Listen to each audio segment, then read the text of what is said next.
Alejandro, buenas tardes. Gracias por estar con nosotros de nueva cuenta. Qué gusto saludarte, Vianey, te mando un fuerte abrazo desde Veracruz. Pues mira, ocurrió justamente lo que adelantamos en la última charla, referente a que esta segunda audiencia sería distinta, que mandarían al equipo de élite, al bateo pesado, pues al equipo de bateo pesado contra los viejos lobos de mar, sin duda alguna, de Javier Duarte. Es un buen grupo de abogados, sabemos de la importancia de ellos y de los casos que también los respaldan. Entonces, finalmente envió la Procuraduría a lo que tenía que enviar. Lograron convencer al juez, lo cual tampoco fue tarea sencilla, pero lograron convencer al juez para que vinculara a proceso a Javier Duarte. Hay tres temas que preocupan a los veracruzanos. Primero, ¿será que después de las numerosas veces en las que se mencionó a Karime Macías durante esta segunda audiencia por parte de los testigos de la PGR, será que la Procuraduría se atreva a emitir alguna orden de aprehensión o cuando menos iniciar una investigación formal en su contra? Primer punto que interesa a los veracruzanos, porque Karime Macías estaba muy vinculada a Javier Duarte y es imposible pensar que uno hacía algo sin que el otro lo supiera. Y segundo punto que también preocupa, la ausencia de Alfonso Ortega, este testigo de la PGR fundamental que no se presentó a la audiencia y además el juez le dio 48 horas para presentarse, o si no, de alguna forma romperían pues este acuerdo que existe con la PGR para no emitir una orden de aprehensión contra él, como ocurrió con el caso del testigo Janeiro. Segundo punto que preocupa. Y tercero, el que la Procuraduría hasta el momento no esté en condiciones, hasta el momento, insisto, de fundamentar la cantidad de millones que Javier Duarte desvió. Es muy importante. Ahorita Javier Duarte está en prisión preventiva por lavado de dinero y delincuencia organizada, pero sin especificar cantidades, lo cual también inteligentemente la PGR lo hizo de esa manera, porque necesita de alguna manera fundamentar el desvío millonario de Javier Duarte y que no solamente es de 38 millones. Importante estos tres puntos que les digo, porque son los tres puntos que rebotan en el estado de Veracruz. Claro, Alejandro, de hecho hoy en la mañana su abogado Marco Antonio del Toro estaba muy seguro de que las acusaciones de la Procuraduría General de la República son muy endebles, decía, incluso cuestionaba pues las declaraciones de los testigos protegidos en el caso de Javier Duarte. ¿A qué se debería pues digamos la confianza de Marco Antonio del Toro? ¿Realmente la PGR no está haciendo bien su trabajo a la hora de investigar? Considero que primero de entrada el abogado defensor de Javier Duarte tiene que manejarse en ese tenor, de alguna manera minimizando o si no viéndolas hacia abajo las pruebas que presenta la Procuraduría. Lo que pasa es que la defensa de Javier Duarte para la segunda audiencia estaba programada en dos sentidos. Uno, esperando que llegara Alfonso Ortega porque le tenían cuestionamientos directos a él. No se presenta y les mueve toda la defensa. Y el segundo punto, el hecho de que la Seido, a través de su titular, haya sido justamente él personalmente quien presentó a través de láminas perfectamente bien esquematizado la forma en la que presuntamente Javier Duarte trianguló los dineros para que estos llegaran a empresas fantasmas y de ahí poder hacerlos más grandes. Digamos que esta proyección gráfica que avala presuntamente más de 1,000 millones de pesos desviados, esto fue lo que le movió el esquema a la defensa. La defensa se va a mantener así. De hecho, Del Toro termina diciendo, fue una férrea pelea, nos seguiremos viendo por aquí, sin duda lo será. Sin embargo, considero, y además como muchos colegas, quizá ustedes también, que de alguna forma el camino de Javier Duarte va hacia permanecer en la cárcel después de esa audiencia del próximo 22 de enero del 2018.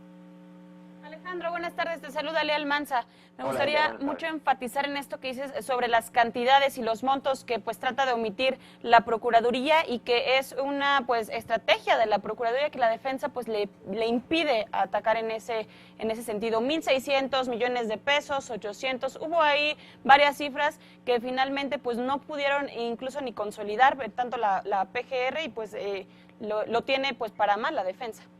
Sí, y lamentable, Elia, aunque el abogado defensor, digo, en su papel de abogado defensor, por supuesto, minimice 38 millones de pesos, que son los que puede comprobar al momento la PGR, como diciendo, bueno, no son los 1,000, no son los 440, son solamente 38 millones de pesos. Eso ya es un robo al erario de los veracruzanos. De todas formas, hablando de cantidades, por supuesto que es mucho más de 38 millones.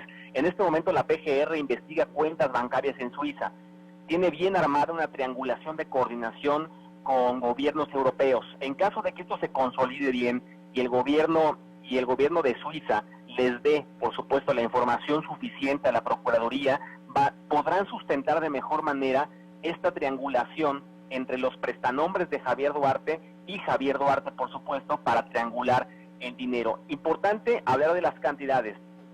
Habla la CEIDO de más de 1.600 millones de pesos. También se habló de 800 y en un momento de 440 y ahora de 38. Quizá en un término medio, los 430 millones de pesos que tanto se ha hablado de las empresas Fantasma, Terra y Brandem, creo que será la cifra más cercana a la que pueda sostener la PGR. 38, Alejandro. Alejandro, ¿qué hay ahora de los otros imputados que son pieza clave pues en el juicio que lleva a cabo la Procuraduría en contra de Javier Duarte? Me llama la atención que la semana pasada el gobernador de Veracruz, Miguel Ángel Yunes, presumía el regreso al erario público de 700 millones de pesos. El día de hoy el periódico Reforma publica pues una especie de reparación de empresas ligadas a Duarte. Es decir, pareciera que tanto Janeiro como Mansur están regresando el dinero al erario público. ¿Esto podría ser posible y si lo es, a cambio de qué lo están haciendo, Alejandro? Sí existe la figura para que pueda resarcirse el daño, sobre todo en este tipo de delitos. Sí existe. Aquí la cuestión es si la parte acusadora acepta ese trato. Te pongo un ejemplo. Miguel Ángel Yunes, el gobernador de Veracruz, hace algunas semanas comentó que el exsecretario de Seguridad Pública, Arturo Bermúdez, que está acusado también de enriquecimiento ilícito, recordemos en tiempos de Javier Duarte, él habría ofrecido un acuerdo con la Fiscalía para devolver bienes y de alguna manera subsanar el daño hecho a Veracruz y él pudiera dejar la cárcel. Miguel Ángel Yunes dijo que la Fiscalía no aceptaba ese trato, es decir, que seguirían con Bermúdez en la cárcel. Aquí pasa lo mismo, en el caso de Janeiro y en el caso eventual de Moisés Mansur, pero más de Janeiro, incluso del propio Alfonso Ortega, sí procedería siempre y cuando la autoridad así lo crea conveniente y lo acepte. Si lo acepta, por supuesto que se da esa devolución de los recursos o en inmuebles y hay se resarce de alguna forma el daño causado. Sí existe.